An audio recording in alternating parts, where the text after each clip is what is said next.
tí hay hi vừa trong rêu liền à red cone nào anh nhớ hay hi cú dấu thằng chứ là blue cone nào lên chúng ta anh bảy chân tổ red cone red cone red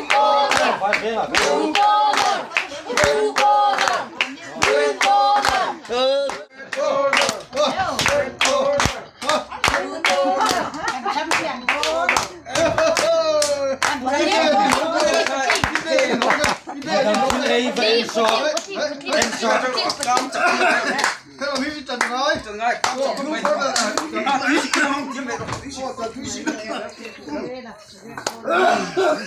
确实是让人不爽。คุณปาดป้องใส่ตรง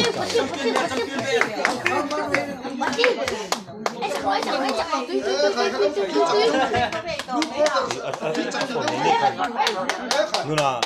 ฝน mong cho anh thấy bị mong cho anh thấy bị đâu nè nung gió ngặt rồi thế tên người có chung hít xua đi khi câu đâu dễ luôn nè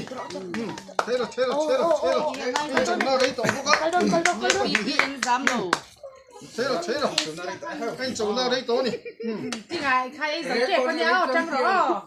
mà kịch so tụi mà kịch phải trăng rõ ปะฟลายล้ำอะไรหุ่มกัดไหมอ่ะ ama là số và lại thì ăn Red corner red corner red corner red corner red corner red corner red corner red corner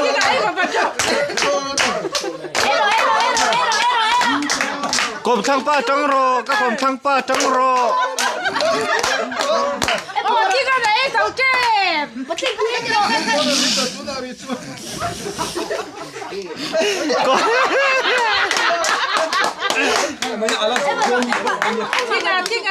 กรมช่างป้าจังโร tại nó không khai tên đây thì giống phải phát trợ กรมช่างป้าจังโร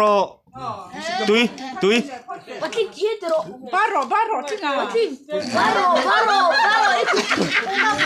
กูตั้งไอ้สอฟ้องตาหรอกฟ้องตาได้กูที่นู่น cô hoa kiếm thú khát thằng ai đâu ผู้เชี่ยมโอ้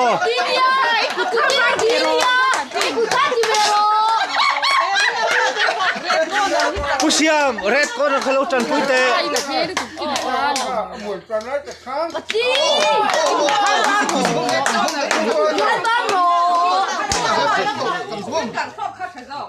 em vật vật ru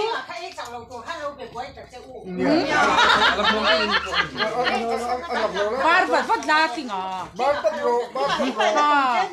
sao bar rồi đó เรื่องข้าอาเห็นเดี๋ยววันนี้ค่ะ má xuân để ghé từ khi là hiên bar rồi อันตัวละมาเราเห็นแล้ว